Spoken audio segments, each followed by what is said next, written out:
Hello, and thank you for joining us. My name is Corinne Williams, Sales Manager for Dynamic Ticket Solutions. Welcome to Connections. We are all in this together.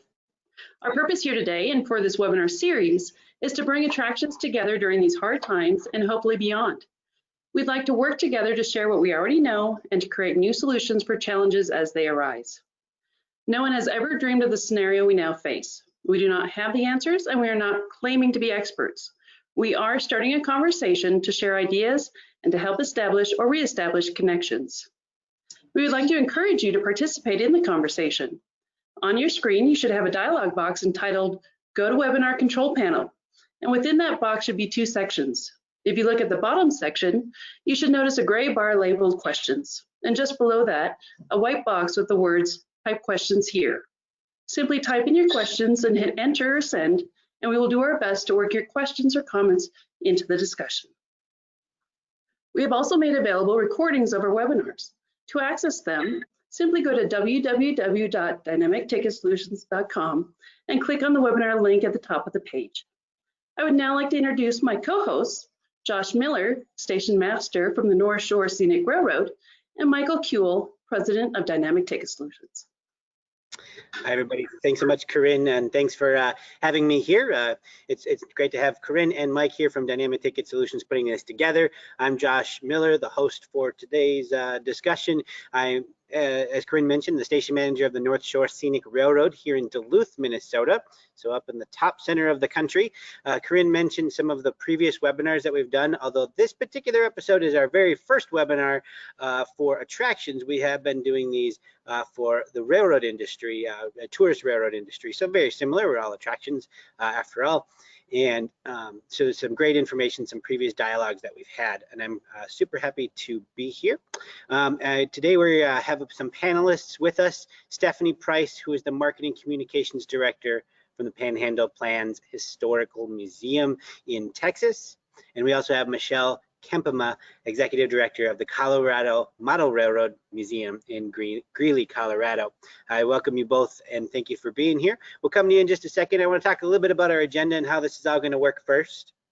Our agenda, just to keep us on track and focused on what we're here to talk about and how that is attractions as they relate to COVID-19 and the current situation where many of us are facing some of the same challenges, which is being closed and trying to figure out what to do next.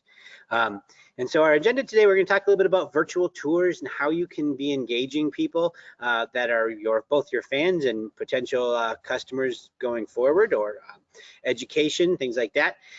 We'll talk a little bit about marketing and promotions, and then briefly hit on reopening and how we can progress here in the weeks to come as we are now post Memorial Day in that unofficial start to the summer season.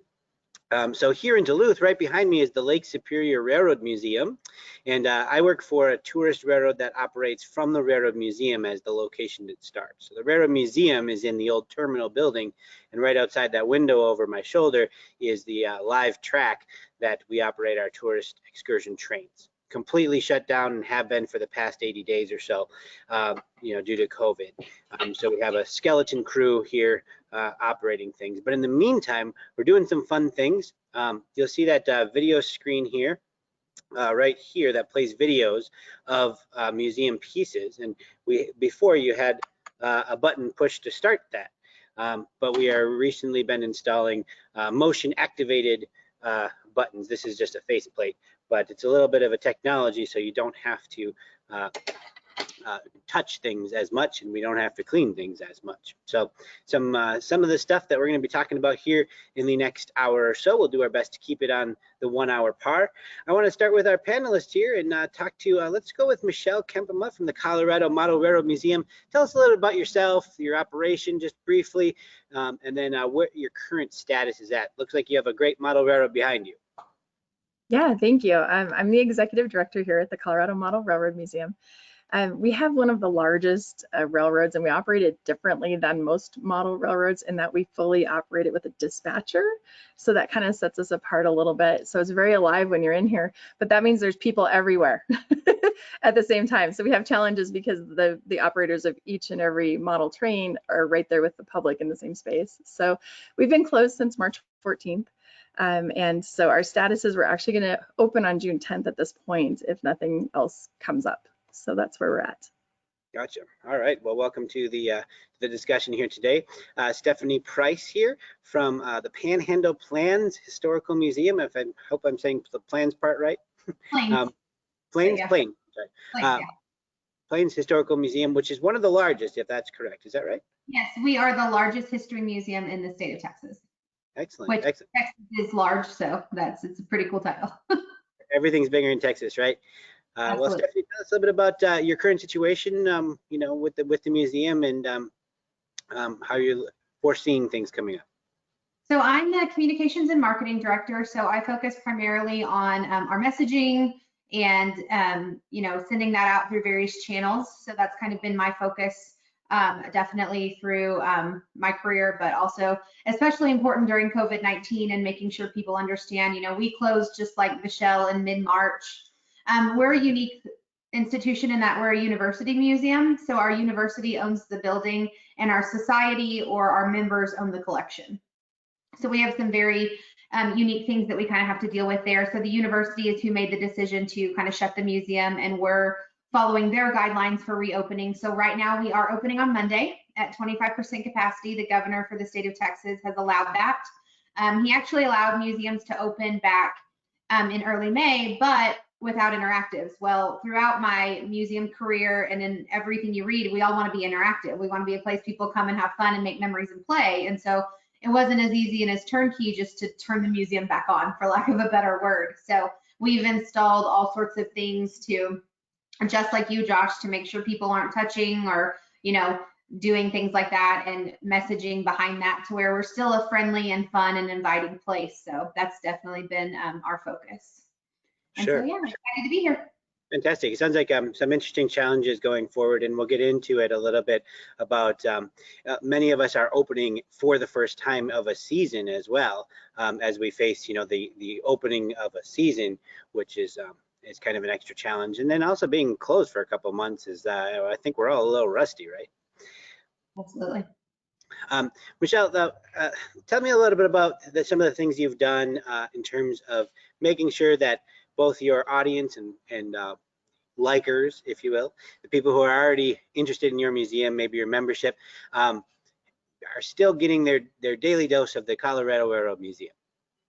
Yeah, so we've done a few different things. We had to look at our markets. We have our modelers, we have our general visitors, and we have our youth programs. And so we did a lot of different things to connect with each of those groups because they all take a different method of connection. So I'll tackle the modelers first. So the modelers are in their homes and hopefully working on their hobby during this time. So we've done a lot of Zoom meetings. We also worked with the NMRA, which is the National Model Railroad Association, and we did a virtual convention. And so I did a virtual tour of this building with the layout running, and we have the ability to run it with a computer, so I can run it by myself with only me here also. And so the virtual tour was really fun, and we reached the entire world with that. Our server was actually in Australia, and the British NMRA organized the event. So it was kind of a worldwide modeling event that we did virtually, which was really fun. And then for our local modelers, we've been doing Zoom meetings a few nights a week and talking about what are you doing in your home kind of things for connecting that way.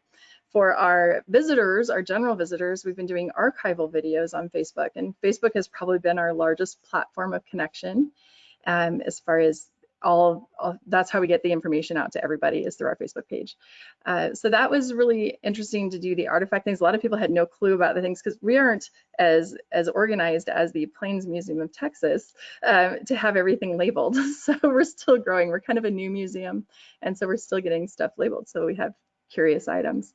The biggest thing we did is we immediately stepped up the week after we closed and started doing virtual education programs. And so we started with 30 kids, and we actually built kits and did curbside pickup for 4 lessons in science. We do STEM-based stuff with our kids. And we had 30 families come and pick up, and then more called us. And by the end of the week, we had 120 kits out there. And then after 2 weeks of programming, we had 250 families that wanted kits. We called up Boys and Girls Club and said, can you help us? How can we partner? And so we partnered with Boys and Girls Club, and we're actually delivering kits to 785 children this week for June's programming. So it's sort of just exploded on us, I think, because families are looking for things they can do together in their home. And we do a once a week video, like a half-hour to hour-long education video that goes with those kits. Sure. Well, that's fantastic. It sounds like you're really getting people engaged, both from your membership base, we'll just say, your regulars, and then also your audience. Stephanie, tell me a little bit about what you're working on there at the Panhandle Plains Museum. Oh, you're all right. I want to echo kind of what Michelle said. It's about looking at your audience and how you can best serve them. And through, things I was reading in our team, I'm lucky to have a great outreach team that I work with and we were finding that people wanted to look to museums and cultural institutions as an escape during this time. Your Facebook feed and your other, going to websites and CNN, it's really filled with lots of unpleasant things, and COVID is a very hard time for lots of people, and there's all sorts of layoffs and sickness, and so we wanted to be a place where people could have fun and a place that they could use as a respite. So we joined what we've called a joint learning initiative with 6 other museums across the state of Texas. So they're in, we're right outside of Amarillo. So if you see the map behind me, we're kind of in that top square to give people a, kind of feel where we are. But we've joined with Abilene, we've joined with some in Midland, we've joined San Angelo. So kind of all West Texas museums, and we offer daily programs. So ours are much shorter. They're about 3 to 4 minute videos of, here's how you watercolor Paladuro Canyon, which is the 2nd largest canyon in the US, right outside of our museum. And I, like what Michelle said, we wanted to make it a place where kids could learn and a thing for families and activities, because they're really craving that and wanting it. So that's been a major focus, and I've done some of the lessons from my house. I'm by no means a museum educator, as Corinne said earlier, not an expert in that. The 2 videos I shot, my dogs would not get out of the camera. I shot them 5 times, and finally my dog just appeared on our Facebook page. So, just trying to be real in that situation. So offer that. And then we've taken some exhibitions and turned them into digital slideshows, especially some of our photography ones and things like that. So just finding ways to connect with our, we've got about 15,000 followers on Facebook, and we've been putting it across platforms, Facebook, Instagram, YouTube, and our website, so that people can find and do those activities. And we've had really great response. We've hashtagged it PPHM at home, which is Panhandle Plains Historical Museum, obviously. So, and that's been really great for us. We've seen projects kids have done, and they've sent them back to us. And it's been a really, rewarding and unique time to have that engagement. We've had videos that have like about 1,900 people viewing them. That's been really awesome. That's way more people than we'd see in a day in the building. So. Sure. Well, yeah, that's interesting stuff. We're about 15 minutes into this. I want to encourage all of our viewers here. If you are watching this at home, thank you so much for joining us, first of all. And we want to keep you engaged as well. On the side of your screen, there is a questions panel. You can write questions, and comments are welcome too. And we'll work those into the conversation as best we can. Related to what we are talking about right now, we do have a viewer question. Mike, I'm going to turn to you to find our question here. Sure. Suzanne Serga Taylor from the Freedom Trail Foundation. There's several questions here, but what's an ideal length for a virtual tour? Do museums charge for virtual tours? And how can one make a virtual tour interactive? So this is a great question, and I want to ask this of our panelists, and I also want to take it from a perspective. I don't know her specific situation, but from somebody who's just trying to restart their business. We're still closed, but we need to do some virtual tour stuff. How do you approach that and potentially maybe make some money from it? Michelle, I'm going to start with you. Okay, so I have a couple of different types of virtual tours that we've done. I did like the live NMRA one was 45 minutes, and it takes that long to go around this layout. It took 45 minutes. And then I've done that a couple more times for different podcasts, video casts on YouTube, different shows. We've done a 45-minute walkthrough, and that's for your intense modeler who really wants to see the whole layout. For Facebook, I will do a small vignette, 30 seconds or less of a train going through. I'll just start it up and do that kind of thing. So that's connecting more with that Facebook audience. And so we also had a project that we started right before shutdown, and luckily we filmed it in February, but we're doing a way to monetize a virtual tour in our building. And it was also a way for us to do more ADA compliance because we have a mezzanine area with stairs on both ends that were already here that we cannot get around. And so what we did is we got a virtual 360 camera like the realtors use. We put it on a train and it goes through the layout. It does a whole lap, and any device that you have that's mobile, like your phone, an iPad, any of those, you can go to this YouTube video and it is 360. So if I have my phone and I have the video playing, when I turn this way, I'm looking that way off the train, or I am truly looking. So, and you can use it with the goggles, the virtual reality goggles. We were going to monetize that at like $5 to use the goggles for as long as you want to go around the layout kind of thing, and then free to anyone with a disability. A little bit of monetization. You could also monetize it on YouTube. You could make that a paywall in front of it. We didn't want to do that, but it was an option for us. So that's what I got. So you haven't made any money yet?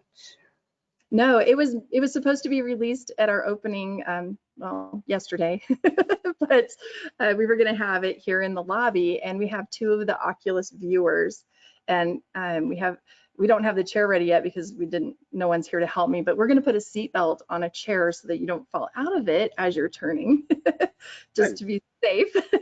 And then, but you can also just look at an iPad, and we have iPads available also if you don't want to wear the goggles and that makes you dizzy. But we were just going to charge a small use of the machine kind of thing as a way to monetize it. Excellent. Stephanie, thoughts on getting started with a virtual tour, how long they should be, how much you want to really deliver for someone, and then potentially how to maybe make money? Sure. I think it goes back to your audience. I think it's important to know like who is going to be viewing these and like what your goal is with them. If your goal is to make money, I would say that you would probably, want to look at how much of your effort is going into it and then what your return on investment is going to be, right? So I'll say for us, we had an app in the museum pre-COVID. This was about a year ago that we launched, and we didn't charge for it. It was included in your admission, but we found that people appreciated that extra content. But I'll say that like as far as how long they should be, I would say shorter is better and more succinct, for the fact that I've attended tons of marketing conferences where our attention span's only a few seconds longer than a goldfish now, according to like a nationwide study. So I don't know that people will, your average visitor is going to want to watch a 45-minute one. Your model railroader, diehard, like us for a paleontologist, we got a paleontologist to do a really long one in our dinosaurs. That's going to be for your avid like kid that just loves dinosaurs. So I think it's important to look at who that audience is. And then as far as getting started, all you really need is an iPhone camera. Everyone is super forgiving right now with video content and with content in general. And I really appreciate that, because we're not seeing right now a ton of overproduced content. We're seeing people grabbing their iPhones, grabbing whatever camera they have access to, and just kind of doing it. I think if you can provide 2 to 3 minutes of cool extra content for somebody that's going to enrich their lives and keep your location top of mind, then that's how you do it. I would say don't script it too hard and give yourself a couple facts, and then give them something neat to do. And like, Michelle said, you can put it behind a YouTube paywall. We've asked for donations. Like, we host a virtual trivia night now on Thursdays for PPHM, and we've just, in one of our trivia breaks, have put up the link that says, hey, if you like what you're seeing, throw us a donation and here's how you do it. So I think you can do it all sorts of different ways. Sure. Interesting. Well, we'll keep everybody engaged here, and I really want everybody to engage with us. Join the conversation. We have a question box there on your screen. Feel free to leave comments as well, because sometimes it's a topic that we want to address. We do have a viewer question here. I'm going to turn to Mike Kuehl here from our audience. So Alyssa Watson from the National Museum of Civil War and Medicine. What companies or individuals do you recommend for making the virtual tours of museums? That's a good question. What we're talking about, I think, is services that might be available to you.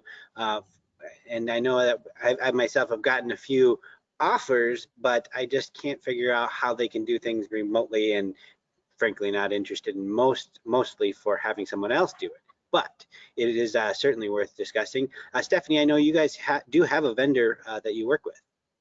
Yeah, we used OnSale. Interest of full disclosure, we ended up discontinuing our app because we had a Wi-Fi issue, and so we weren't getting as many views. And it is a considerable investment. So I would say that, like, if you can find, I would say OnSale was the most economic value for us when we started doing it, and then everything was great. And then we had the Wi-Fi issue where we could no longer offer free Wi-Fi because of passwords and security. We had a kid come into the museum and illegally download a video, and that really hurt us Wi-Fi wise. So now we don't have that app anymore, but the videos and the tours still live on our website, so someone can still go access that content. And so I would say that if you've got a website and it's mobile friendly, I think that's a great place to start. But OnSale is a really good company. There are several others out there. I think it's about finding someone that'll work within your budget and with you. And again, I did it all in-house. So, like, I recorded the videos of our curators leading the tours, and then I put the app together. But that's a bit in my wheelhouse because I learned that in college. You know, I have an advertising degree, and so I learned a little bit about things like that. But I will say that there's all the way to full service that'll do it for you. So I think it's about, you know, your budget. But OnSale, I can speak highly of them. They did a good job for us, and they really helped us out. I saved money by being able to do some of that design and things myself, but they will do all the way to full service. So that's the one that I had the most interaction with. But I will say that tons of advertising agencies out there and local places can create these for you now. There's definite guides on how to do that. Or I even remember at the American Alliance of Museums conference a couple years ago, there were companies doing apps just specifically for museums. So they're out there. So you can look on AAM's website too. For sure. Corinne, I want to actually turn to you. You are formerly of the Coomber's and Tultic, and I know you were working on some virtual sort of in-person tours anyway when you were there. You also have researched different vendors for that. Reactions, thoughts? And I actually still work for them, but we do use OnSale as well because we do have Wi-Fi issues like Stephanie talks about. They actually had a native app part that if the customer could download it ahead of time or download it where there was Wi-Fi, then it would use satellites to ping. They actually joined with a New Zealand company called My Trip Tours, I believe, because we were struggling where if your phone went to sleep, it wouldn't ping you on a train ride or even on a scenic byway. So there are a couple of options there. I don't know if that was available when Stephanie was using hers, but I am curious, Stephanie, if you would talk about your Google experience as well. Sure. So another cool project to kind of be a part of that I would encourage everyone, and this is free, you just have to reach out to them. Google Arts and Culture is a product of Google. So this is really cool insider Google knowledge, but when you worked for Google for so many years, you get to create your own kind of passion project. And this was someone's passion project to digitize art and artifacts, primarily art and sculpture and pottery and things of that nature. And so that is something, if you have art in your collection or pottery or things like that, totally look into it.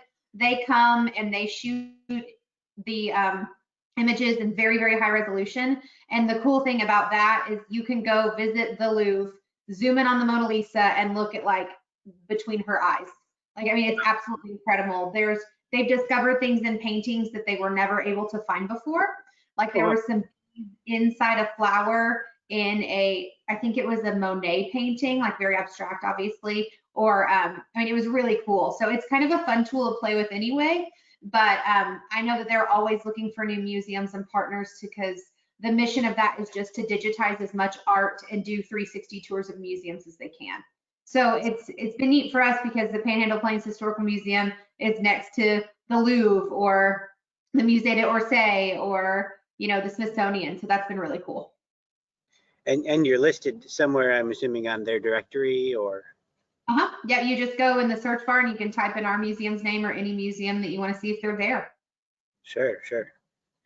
Michelle, let's go back to the the discussion of getting things started, from how to create educational things, how do we work in virtual tours and stuff like that. How would you recommend someone to get started with a program? Yeah, well, we worked with a local marketing firm. It's a 3-person tiny firm just down the street from us.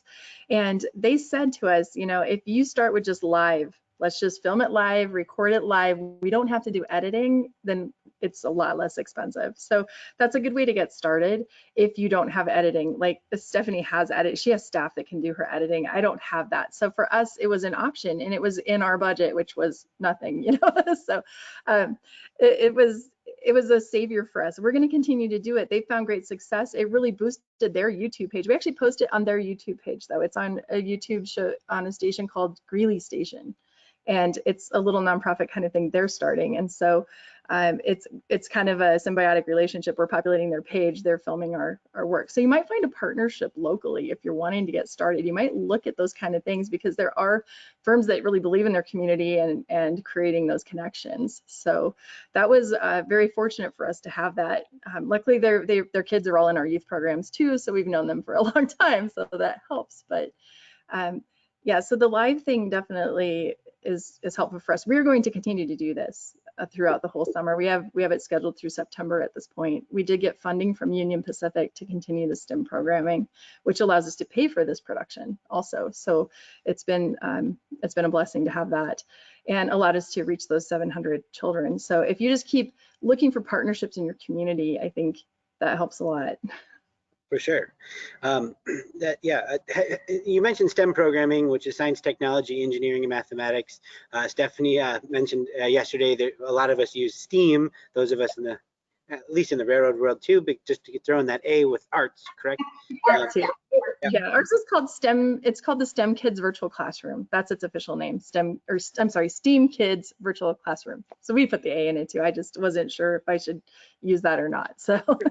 But for some of our viewers, that is I don't want to say buzzword, it's an acronym that is important to teachers and actually educators. And sometimes if they know that that's a component, which is something that they're supposed to focus on or have to as part of the business of teaching, I guess, education, is that can gain you recognition and sharing and posting and, you know, using with that. And as I would assume, none of us are official educators, but you know, they're looking for content as they have to create these virtual classrooms, which are just ending now. But well, and one thing that was really easy for me to do is tie railroading into every lesson. We started with energy. We did 7 programs on energy, and we talked about how a steam locomotive works. How does a diesel electric work?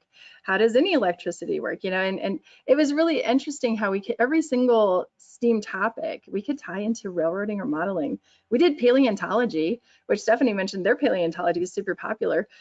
We're known for dinosaurs and trains here because we had dinosaurs in the layout. So we thought paleontology is great. But do you know there's so many things that tie together with that? There's the geology part of it. There's the use of plaster in modeling, and moving dinosaur bones into a museum also uses plaster. So you be creative. If you're a tourist railroad, talk about your scenery and we're doing a whole lesson on nature. So we're going to talk about birds and we're going to talk about wind, and, you know, so there's things that you could tie into your railroad really easily. Interesting. Yeah, I couldn't agree more. But You know, I said I couldn't agree more with that. Like, go back to your mission and you'll be surprised at the things you have in your collection that you can tie to just about anything. And, you know, we have everything from, we like to say dinosaurs to conquistadors, but I can talk about classic cars. Like, we have such a vast collection. And even if, you know, ours is a very vast collection, and so I'm fortunate in that way, but even a little bit more niche with the railroad, Michelle's right. You can talk about art and nature, and there's painting that goes into the train cars. And so always going back to your mission, and I don't think you'll ever go wrong. So when you're starting these virtual tours or these virtual lessons or whatever you want to do, start with one thing in your mission, and it can really snowball from there and create something really cool. for sure, there's a lot of content to be created. One thing we've done here at the Railroad Museum in Duluth is, you know, we have a pretty large museum, and there's a lot of trains out there in the, well, behind me anyway. And we started doing a video series a couple days after we closed for the very first time. And we originally kind of meant it as a couple videos here and there, but then it turned into a daily video post because we gained this kind of like a snowball running down a hill. This audience that was suddenly interested in what we were doing and also enjoying it as well. And so we average about 2,000 or 3,000 viewers a day on our daily video posts. We do these little 5-minute videos. The other cool part is at the same time, we now have a little fun 5-minute video of every single one of those trains in the museum, well, almost all of them. We have 75 videos and we're still running. We're running out of our list though. And we're excited about that. And going back to the monetization question, I just got an email from YouTube yesterday asking us to join their partner program for monetizing videos, where basically many of us have heard of this anyway. People get paid for the number of views you get because YouTube is able to sell advertising on your show. Not official yet, but we're looking forward to potentially getting that going. So there's a lot of stuff you can do and a wide variety of topics. And that's one thing I really liked about what Michelle brought up, was railroading can be reflected in so many different levels. You can do math with trains, and you can do paleontology with trains. Who would have thought? Exactly. And I think you hit on one of the most important points, Josh, is that it always needs to be fun. Our live videos are so far from perfect, and I am not an educator. I have a business degree, but I had kids and I can talk to, and I learned what I need to teach, and you just go with it. And if you're having fun, your viewers have fun. So I think that's key. For sure. One of the other things that I think is important for us to recognize, and which is a really cool feature of the technologies that are available to all of us, is that you are able to see the number of viewers, the number of engagements, and things like that. And then you start to compute that into what is an average day in the museum. So, you know, your average day, let's say you have 200 people walk through your museum, but your daily video or your live stream or whatever is getting in the thousands. Well, how much benefit is that to you in a time when they can't come here anyway? So it's not like you're really competing with yourself in any way, and you're able to reach out to people in a much broader geographical base, which is the entire planet, which is kind of exciting too. Absolutely. So Josh, I learned today that there are 450 tourist railroads, and I would love to take a virtual ride on all of them right now. For sure. What a great weekend plan. Since I can't go. You hit on something important that I wanted to echo, is that you're not competing with yourself when you throw these virtual tours or these lesson plans or these things out on social media, website, apps. There's tons of research out there that says that this is just another way to enhance your brand and your marketing, that it in no way dissuades a visitor from wanting to come to your physical location when you open back up. So we plan to still continue, like Michelle, our joint learning initiative. We'll still be doing education videos. We'll still be showing off artifacts and being part of the Google Art Project, because it's just another way to enhance and create awareness about your location. The Louvre is a great example I heard on another webinar. You can look at almost every piece of the Louvre online, but it still doesn't stop thousands of people from going every day. So it's definitely, don't worry about that like cannibalizing your market or your visitors. It's just another way to enhance your brand. Absolutely. It almost reminds them about you at a time when most people would not be thinking about you, realistically. Let's talk a little bit about things going forward here. We have a little less than a half hour or so in our show here today. This is a webinar discussion for attractions throughout the country. We do have geographically, so a wide variety of attractions represented here, and then we also have you, the viewer, here watching us at home. We thank you so much for joining us, and encourage you to use that question bar on the side of your screen. Leave questions, comments. We're along with our friends Mike and Corinne from Dynamic Solutions, which is a ticket vendor of mine. I work with Mike and Corinne. We operate a tourist railroad, and we and as well as admissions for the museum here behind me. So, you know, obviously there's like a discount if you buy a train ticket and go on a train ride. Your museum's discounted, and Dynamic Ticket Solutions helps to make that really easy for us to handle, and also at the same time manage reservations at a time when that kind of is up in the air. We're supposed to be running trains 7 days a week right now, and they're all just parked right outside that window over there behind me.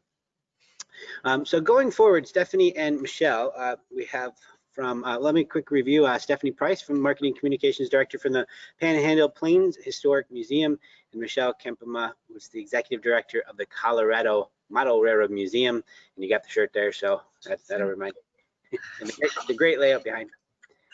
What's that, Stephanie? I should have worn a shirt. I mean, I've got the state behind me, but yeah, Sure. should have. Texas says it all there, right?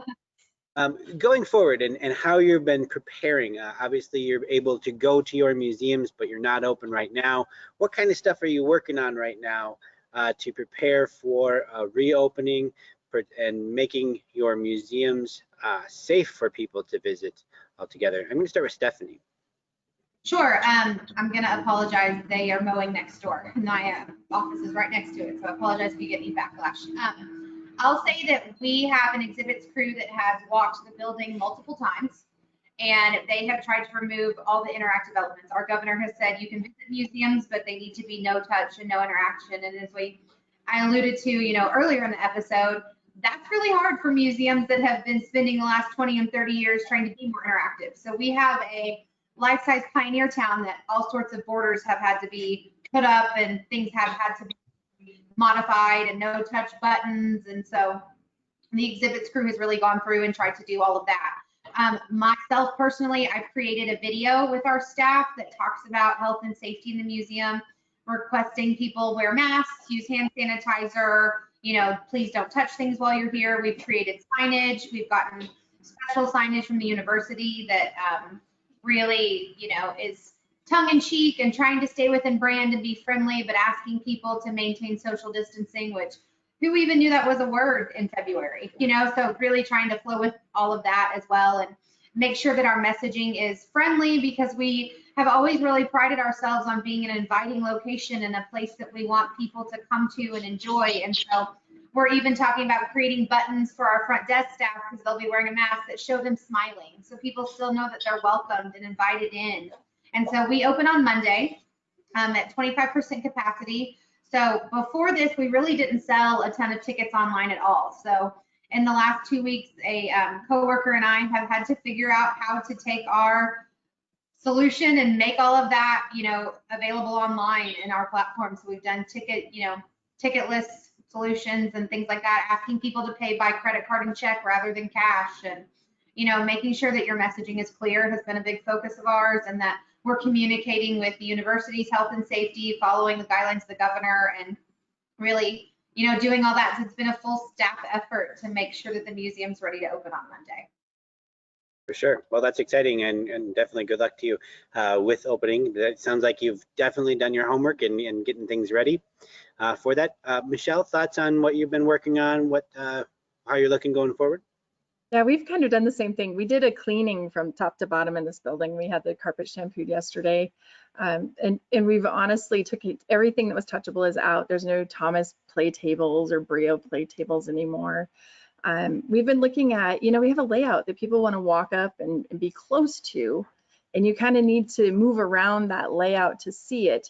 And so we're looking at visitor units and taping out our floor into large squares. And so the group of visitors that come together can be in that square together, and then only one unit per square. That's kind of how we're going to do our flooring. It's been interesting. We have some places that are a little more narrow, so they're going to be one way. We're going to have little one-way peninsula type things, things like that. Our gift shop had to completely change, because that's such a touchable place where people touch and pick it up, look at it. So our gift shop went to, luckily we have windows into with a little room in the corner that is our gift shop. So we just kind of turned it so you look in the window and all the items are on a shelf that you can see.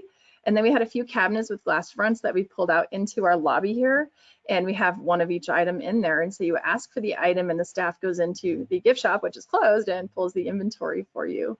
So that's been, honestly, it took a lot more work than I expected to shift our gift shop around to that, but I think it's going to work well. Sure. Well, it's great that you can have it open altogether. I've heard of some attractions and locations that are just completely closing retail, which, as we know, is a huge component of our business. So there is that. Now, one thing I was thinking about the whole time while you were talking about the model railroad is that in general, we have lots of signage for our model railroads that say don't touch in the first place. So you're one step ahead of us all. That's true. We do have the please don't touch signs already. Sure. And actually it might help a little bit from those reaching hands that go in over the plastic or whatever you have. Might be the first summer that things aren't touched, even though there's signs. I have been to a few exhibits that somehow get away with not having any model railroads that don't have any fortification at all, and I always wonder how they do it. But well, ours has plexiglass this tall, so you actually can lean over our layout. And so we operate on what I call the, okay, so I totally coined this phrase, but we call it the Disney World principle. Like when you go to Disney, it's so clean that you don't litter because it's so clean. Right. And so we keep this layout so clean that you just don't touch it. You know what does that make sense? Like you respect it. And it's worked pretty well. Honestly, we've been over for 10 years, very, very little damage in the layout. Oh, that's great. That's great. So it sounds like you are prepared now. You don't have an opening date planned today? We have June 10th, and we're also only going to run computer trains for the first while, because our volunteers are typically high risk. I'd say 80% of our volunteers are in a super high risk category.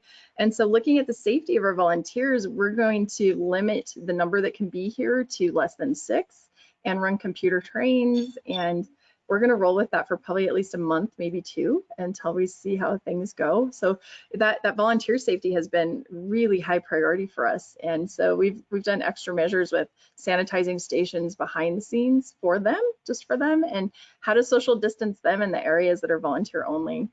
So that's been the project. Sure. And are your volunteers currently do you have rules as to anybody coming in the building? Currently, yeah, if you're in the building, you're wearing a mask, unless you're like me, I'm the only one here today, that's okay. But yeah, we have mask requirements. We have gloves if you're cleaning or doing anything that's high touch. We're gonna have a glove requirement. We're going to have a visitor hand sanitizing requirement, and we're putting a station right where you come in. And so our visitors will be required to do that and required to wear masks for at least the first month, and then just see it. We're just, it's constantly changing. And so the biggest communication that we've given our volunteers and our visitors on Facebook is things are constantly changing. So please be patient with us as we try to keep things as safe as we can for you. So that's been our biggest messaging, I think. Providing places for people to clean beyond our normal restroom areas or sanitizer stations is kind of a key topic right now. Earlier this morning, we were talking to the president of the Railroad Passenger Car Alliance, the organization that represents private car operations, so which is a lot of tourist railroads, as well as people who own transportation components. And many of us are concerned about the fact that our passengers have to walk through this one door. We use one door for this whole train, 1 or 2 or whatever it may be. And likewise, they all have to get out. And a hot topic in that industry anyway has been how to constantly be cleaning that as you're boarding people. How do you create the flow? There's not a big mob standing there trying to get in. You do lines and so on. And he did compare it to a restaurant that I thought was interesting, where they actually had everybody wash their hands before going in the restaurant. So if you start off clean, now you know that you're already one step ahead, which I thought was kind of interesting. If there was hand cleaning stations, straight up hand washing in the boarding queue or whatever it may be, or the entryway of your building, it's kind of an interesting thought that you're one step ahead of the program, at least, in terms of cross-contamination. Stephanie, any thoughts about that? Yeah, I agree. And we've really tried to balance our messaging and our ask there by making it as friendly as possible. We've provided this for you. Doing everything you can to still make the museum a place people want to go and make memories and have fun with. So yeah, I agree. We've put up extra hand sanitizing stations. As I mentioned, we're fortunate enough to be part of the university, so they've incurred a lot of that cost and getting all of that set up. So that's been very helpful for us. And so, yeah, I agree. It's about, it's about making sure that everyone has a safe and fun, enjoyable time. And I think people are appreciative of that.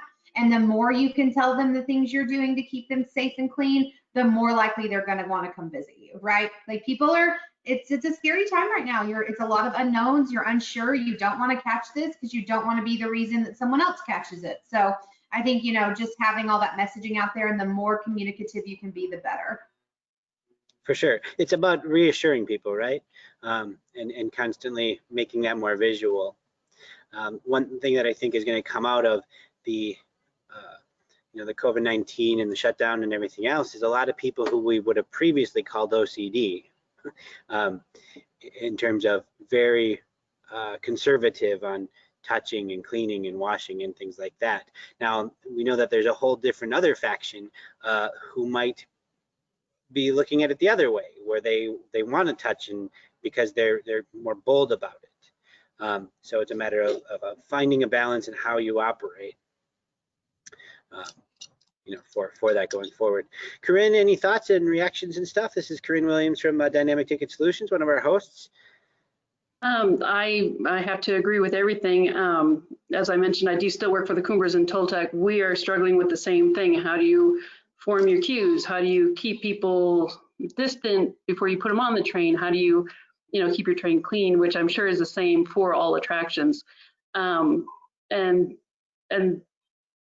yeah, trying to make our guests aware of our needs to follow protocol for our states or our governments without offending them. I know that we're getting kickbacks for, requesting that they wear masks, but one of our states requires us to do that. So it is tough. It is tough to know how to do it. And I think these ladies are correct that putting it out pretty clearly in the marketing right away helps people to understand what's expected of them. I think Michelle's starting the thing clean, coming into the museum clean will definitely help and help the guests feel safe. So for sure. Yeah, I don't have much to add, I guess. I agree with everybody.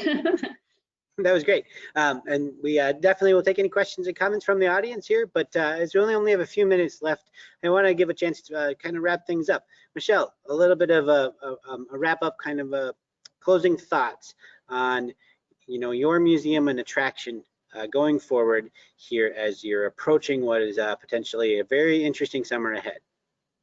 Okay, so my closing thoughts are, this forced us to do things we'd wanted to do, like virtual education and virtual programming. And if we look at it in a positive light, we are so far ahead of the game as where we were. It's given us a chance to reboot and really look at our facility and say, are things the way they should be? Should we change this or that? And so we've looked at the opportunities that have come out of this crisis and not wasted any of those opportunities. We redid a floor. We had designated dollars, but how do you close for 2 weeks to redo your floor? Right.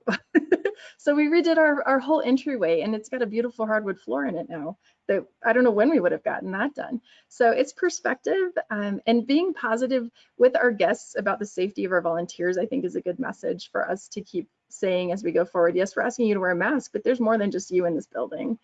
And just being nice and kind about that and doing that positive messaging. So my thoughts are we can really gain a lot of opportunity through this crisis and really move forward with it. I think it's made us better, made us stronger. Fantastic. Well, that is a very positive closing thought there. Stephanie, thoughts on COVID-19 and museums? I'll say I'll echo what Michelle said, and I think that you have to give yourself some grace. I think that everyone is understanding at this time. Like, we do have a unique ability, is that everyone knows that that COVID-19 is a thing. It's a situation we're all dealing with. So I think people are hopefully going to be understanding of that, and that everyone's just trying to do their best and follow the guidelines as set forth by each different governor.